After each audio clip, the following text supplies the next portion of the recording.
Hey fellow conservative beer geeks, we're back for another episode today. I'm excited about this one because it's a revisit that I haven't had in, maybe 3 or 4 years. It was one of the first beers that truly captured my heart. This is from Millstream, and it's called John's Generations White Ale. So when I first started drinking craft beer and kind of not even really drinking craft beer, just delving into it, just kind of dabbling my feet in the water of craft beer, I really gravitated towards wit beers, the Belgian wit beer. It's so soft and supple and smooth and unoffensive, and that was the main thing. They're so unoffensive. They're like the lullaby of the craft beer world. They're so easy to drink. And if you're not quite sure what a wit beer is, just think of Blue Moon. Blue Moon is kind of a terrible example, but still a good example of a wit beer. So when you're thinking of that, think of Blue Moon. And I was just blown away by this beer, how smooth and creamy it was. In fact, I've printed out my original review on this, and so I'll kind of be touching on that a little bit. So today we're going to be serving it in one of my favorite pieces of glassware. Crane Brewing out of Missouri produced this nice little snifter. It's a 10-ounce snifter. So let's see. I'm just going to go ahead and crack this beer, and we're going to pour it into the snifter. I can't get this where I live. We don't really get this particular beer. I had to go over to Iowa to get this. It's kind of difficult to find, and it is it's based on a grocery store in Iowa City. So the closer you get to Iowa City, the more you're gonna find it. I'm just gonna do a nice center pour here. Man, I'm so excited for this. This is like revisiting my childhood. Fantastic. So yeah, we've got a nice kind of a pear juice colored body with about a finger of head. And so Beer Advocate overall rates this a 3.7, which they constitute as good. And for me, anything below a 4 is not something I particularly revisit. So my original rating on this was a 4.29. And it says, after a couple horrible beers, I'm looking forward to this one being good. And hopefully I'll end the night on a good note. So, appearance I rated a 4 originally, and it says, yee! About a 4-fingered head. So it must have been an older bottle, resting on top of an apricot pineapple colored body. That's about accurate. Density is great, shows character, sediment floating as well. Love it, leaves some great lacing on the side. So, I'm going to go ahead and sniff this and compare it to my old notes. Wow, so I'm getting a lot of real deep earthy notes. Like there's like kind of like coriander and not really pepper, but like the earthy aspect of coriander. Like some old muddy dirt, like mud that is dried. Yeah, I'm getting like kind of like a Saison funk. It's like a hay, straw, bale type of thing. It's really appealing. It's really weird. Like, it's kind of off-putting, but it's really appealing. It's kind of like dry manure. Like strolling through the fields on a ranch. It's strange. And then I just get like very faint hints of like orange peel and maybe like just a touch of tropical fruit, but mostly just the dry grass and the coriander. So it says, smell, I rated a 4. In the glass, there's fresh orange rind, sunflower seeds. That would probably be like the dusty, earthy thing. Ripe banana, I didn't get any of that here. Dew grass, I got dry grass, not wet grass. Some tart pineapple, a little bit of the tropical aspect. I sniffed it out of the bottle too, so let me put this down and sniff that. Nah, I get the same thing. Out of the bottle, you get a better scent of orange dreaminess, perhaps day old in the trash with hints of ginger. That's a good one. I can definitely vibe with that. Ginger and peppermint, I'm not quite sure about that. Strong banana, I didn't get any of that. Downright beautiful out of the bottle. I had the same experience for bottle and glass. So, let's do a taste.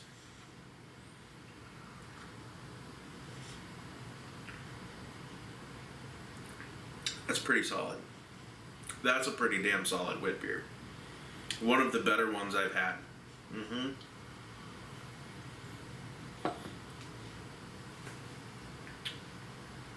So I'm getting kind of that dry grass farmhouse funk going on.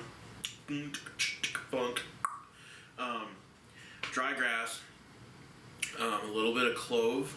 And then, yes, I get like on the very back end, I get like this banana cream type thing. It's not strong, but it's there. Some coriander and slight lemon peel. Not really quite fruity enough or bright enough to be orange peel, but it's like a lemon peel. So let's see. I rated a taste 4.5. Eyes roll into back of head good. You get some lightly sour wheat notes. Sour wheat, not sure what that is. Out front, but transforms into creamy banana, orange, pineapple, and finally a tart, smooth fruit smoothie finish. No wonder I really liked it back then. Dominant notes on the finish are pineapple and blood orange gingerbread. This is to die for.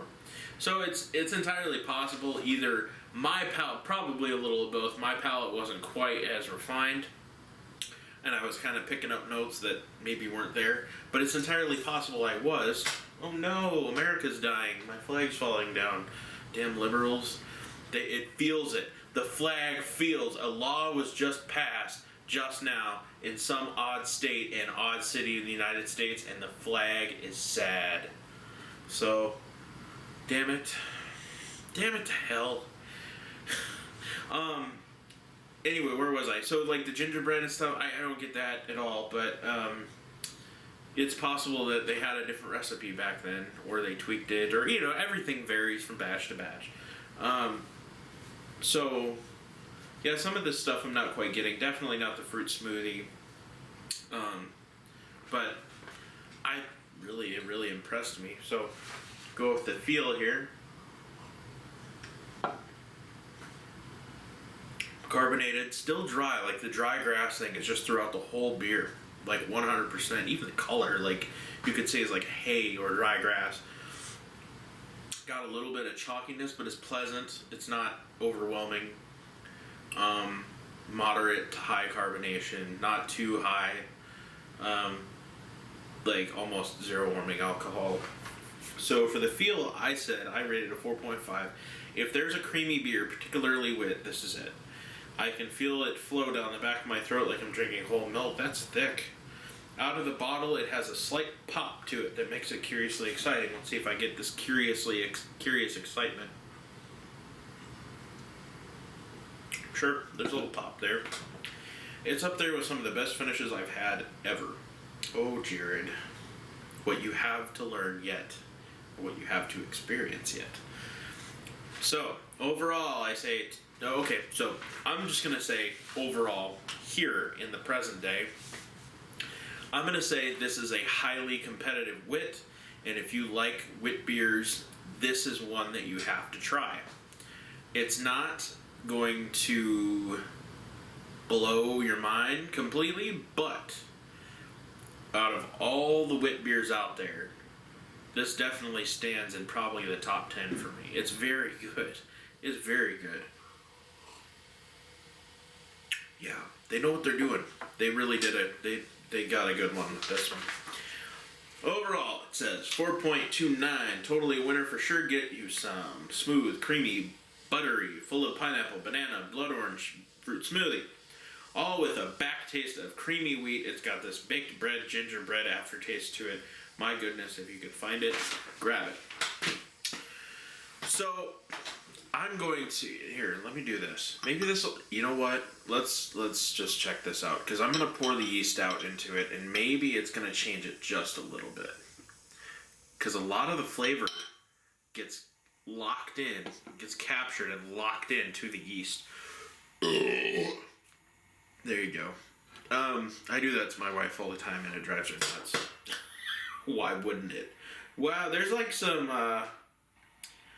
definite organisms on the top there. That's kind of interesting. I can't really, don't think I can show it to you, but it's like it's like breadcrumbs or something on the top. There's definite sediment there, but let me try this. I'm getting a little more of the orange cream thing going on. Yeah, so the recipe's different just a little bit though, but not much. The look, I think this is gorgeous. I'm gonna give the look a 4 1/4. The aroma, I'm gonna give that. It's so intriguing. It's so intriguing, and it's exciting. I'm gonna give that a 4 1/4. It's not like deserving of a 4 1/4, like it lights up the right parts of my brains, and I'm like, ooh, but it's just intriguing. Like I want to keep smelling it and searching for something, and I keep coming back to it, like an old shoe or something. So 4 1/4 on the nose.